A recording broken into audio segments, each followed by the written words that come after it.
Hello everyone. आज हम dimensional analysis के ऊपर कुछ अलग टाइप के प्रॉब्लम्स देखेंगे।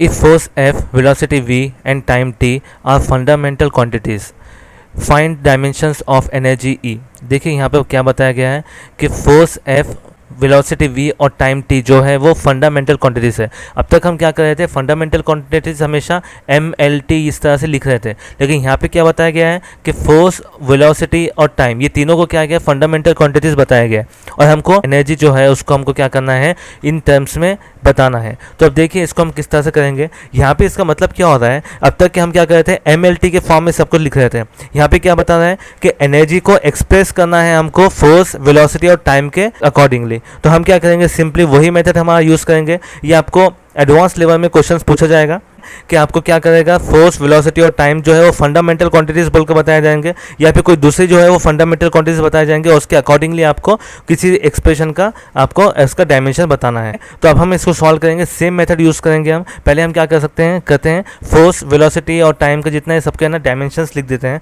तो पहले हम लिखेंगे एनर्जी का डायमेंशन, जिसका हमें पता करना है। एनर्जी का डायमेंशन होता है M L square T raise to minus two. पूरे डायमेंशन आपको याद होना कंपलसरी है। अगर आपको याद होंगे तो ये आप क्या कर सकते हैं, इसको इजीली कर सकते हैं।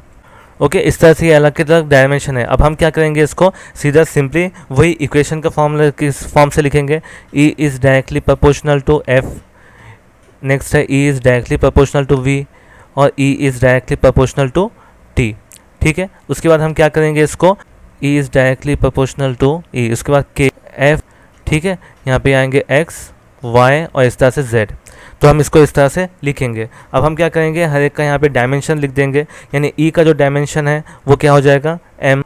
उसके बाद नेक्स्ट है k का डायमेंशन डायमेंशनलेस होता है, f का लिखेंगे हम। उसके बाद आता है नेक्स्ट v का डायमेंशन और उसके बाद आता है t का डायमेंशन जो कि हमारा सिंपल है। ओके, तो चलिए अब हम क्या करेंगे, इसको सिंप्लीफाई करना स्टार्ट करेंगे। m L square T raise to minus two is equal to m, यहाँ पर ओनली सिर्फ m ही, यानी एम एस टू एक्स बन जाएगा ये। उसके बाद एल के फॉर्म में देखिए, यहाँ पे एल एस टू एक्स है और यहाँ पे एल एस टू वाई है। तो यहाँ पे लिखेंगे L S to X plus Y और यहाँ पे टी जो है वो देखिए T S to minus two plus minus two X minus Y plus Z, इस तरह से बनेगा। अब हम क्या करेंगे, इनको कंपेयर करना स्टार्ट करेंगे। तो यहाँ पे जब हम कंपेयर करते हैं इसको, m से m को कंपेयर करेंगे, m is equal to M S to X, तो यहाँ पे 1 इज़ इक्वल टू एक्स। तो ये आपका आंसर बनेगा 1 इज़ इक्वल टू एक्स का। ठीक है, x की वैल्यू आ चुकी है हमारे पास। अब हम क्या करेंगे, नेक्स्ट वैल्यू निकालेंगे, L S to two is equal to L S to X plus Y, 2 is equal to X plus Y और यहाँ पे x की वैल्यू 1 है, तो यहाँ पे ये 1 इधर साइड आ जाएगा, तो हमारे पास आंसर आएगा y इज़ इक्वल टू 1। उसी तरह से हम क्या करेंगे, z की वैल्यू मालूम करेंगे। यहाँ पे t के लिए देखिए, T raise to minus two is equal to T raise to minus two X minus Y plus Z. इस तरह से minus two is equal to minus two X minus Y plus Z. यहाँ पे 1 और यहाँ पे 1 पुट करेंगे तो आएंगे minus two is equal to minus two minus one is plus Z, और यहाँ पे माइनस थ्री हो जाएगा, माइनस थ्री जाके प्लस थ्री हो जाएगा, थ्री माइनस टू 1 बचेगा, यानी जेड की वैल्यू भी आएगी 1। इक्वेशन आई है वो है ई इज़ इक्वल टू के एफ वी एंड टी, यानी ये जो एनर्जी है ये कांस्टेंट जो के है वो उसके साथ फोर्स, वेलोसिटी और टी के प्रोपोर्शनल में है। इस तरह से हमारा इसका आंसर आएगा। ओके, तो इस तरह के आपको ना क्वेश्चंस पूछे जा सकते हैं जहाँ पे ना आपका जो डायमेंशन है, जो आपके फंडामेंटल क्वांटिटीज है वो टोटली चेंज कर दी जाएंगे। तो टोटली चेंज करने के बाद आपको क्या करना है, सिंपल वही मेथड यूज़ करना है। इसका मतलब क्या हो रहा है कि जो भी जिसके डायमेंशन मालूम करना है in terms of that quantities के हिसाब से मालूम करना है। ठीक है, सिंपल क्वेश्चन है। इसी तरह से हमको बस खाली हमारा माइंड को थोड़ा डाइवर्ट करने के लिए ने क्या किया है, फंडामेंटल क्वांटिटीज़ को चेंज कर दिया है, फोर्स, वेलोसिटी और टाइम दिया गया। नेक्स्ट है if energy E, velocity V and time T are fundamental quantities, find dimensions of surface tension S. यहाँ पे सेम है, आपको इस बार क्या है, एनर्जी, वेलोसिटी और टाइम के क्वांटिटीज़ में आपको क्या है, डायमेंशनल एनालिसिस करना है एस का। तो हमारे पास सेम वही इक्वेशन बनेगी। तो ये आप है ना सॉल्व कीजिए। सॉल्व करने के बाद इसको मैं आपको ना ऑप्शंस दे देता हूँ, इसमें से जो ऑप्शंस सही है वो आप मुझे बता दीजिए। तो फर्स्ट है A E V T, second B option है आपका E raise to minus one, V raise to minus two, T raise to minus two. C option है E B raise to minus two, T raise to minus two, and last है D E V square T raise to -1। तो ये आपके है ना 4 options, इसको solve कीजिए और इसका आंसर क्या होता है बता दीजिए। मैं आपको सरफेस टेंशन का आपका यूनिट बता देता हूँ। सरफेस टेंशन का जो फॉर्मूला होता है F/L होता है, और इस तरह से हम अगर फोर्स के अगर डायमेंशन देखें तो ML T⁻² होता है, और ये L जो है ऊपर जाता है यहाँ पे, तो L -1 हो जाएगा। ठीक है, इससे L से L कैंसिल हो जाएगा, तो सरफेस टेंशन का आपका डायमेंशन मिलेगा M T⁻²। ओके, ये बात ध्यान रखिए। और आपका जो इक्वेशन बनेगा इस तरह से, S is directly proportional to E⁻x V⁻y and T⁻z। तो अब इस इक्वेशन को सॉल्व करो। ओके, सॉल्व करने के बाद आप क्या करो, इसका आंसर मुझे मैसेज करो।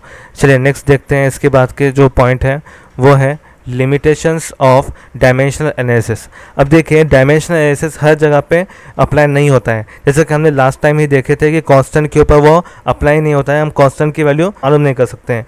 तो ये देखिए यहाँ पे can not find value of proportionality constant, जो कि हमने देखे थे लास्ट टाइम कि जो भी k की वैल्यू है वो k की वैल्यू कभी भी हम इसके ज़रिए फाइंड नहीं कर सकते हैं। तो ये कुछ इसके लिमिटेशंस है। नेक्स्ट है can not be applied in expression involving trigonometric ratio sine theta cos theta tan theta etcetera and exponential terms. अब देखिए यहाँ पे, अब फॉर एग्जाम्पल अगर हमारे को कोई एंगल दिया गया है, अगर हमारे को क्या दिया गया है R = PQ cos थीटा इस तरह से दिया गया है, तो हम क्या कर सकते हैं डायमेंशनल एनालिसिस से R = PQ तो मालूम कर सकते हैं, लेकिन cos थीटा यहाँ पे है या नहीं है ये हमको पता नहीं चलेगा। यानी जो एंगल है, एंगल की वैल्यू हमको मालूम नहीं होगी। तो इसलिए हम क्या कर सकते हैं, यहाँ पे एक इसका लिमिटेशन है कि जहाँ पर भी एंगल आएगा तो हम उसको फाइंड नहीं कर सकते हैं। उसके साथ साथ अगर एक्सपोनेंशियल फंक्शन कहीं पर आता है तो वहाँ पर भी हम इसको अप्लाई नहीं कर सकते हैं।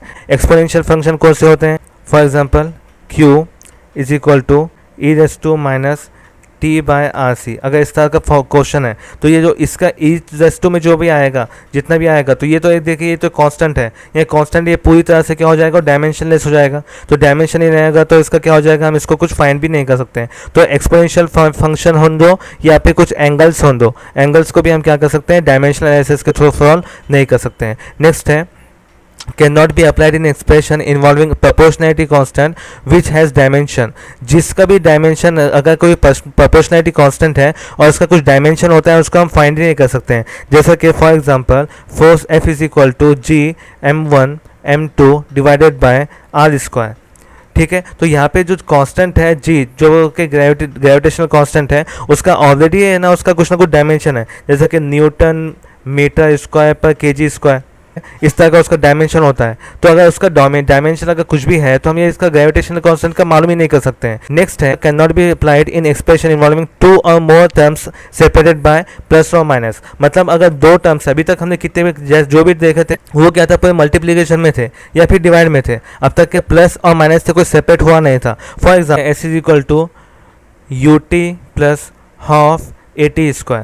ठीक है, अगर ये एक्सप्रेशन देखें तो हम डायमेंशनल एनालिसिस के थ्रू सॉल्व नहीं कर सकते, क्योंकि डायमेंशनल एनालिसिस के थ्रू अगर सॉल्व करेंगे तो इसके अलग अलग है ना 2 आंसर आएंगे। ठीक है, अगर आप UT को लेते हैं तो इसका अलग आएगा, या फिर आप AT को लेते हैं तो इसका एक अलग से आंसर आएगा। तो इस तरह से पता नहीं कर सकते, जब भी ये सेपरेट किए हुए होंगे प्लस या माइनस से, इसके कुछ लिमिटेशंस थे। इसके आगे के पॉइंट हम क्या करेंगे, नेक्स्ट लेक्चर में देखेंगे। अगर अब तक क्या कुछ भी डाउट है तो आप मुझे मैसेज कीजिए। इसके बाद के पॉइंट्स और ज़्यादा इंपॉर्टेंट हैं। इस लेक्चर को यहाँ पे वाइंड अप करते हैं, इसके बाद के लेक्चर में इसके आगे के पॉइंट देखेंगे। Thank you.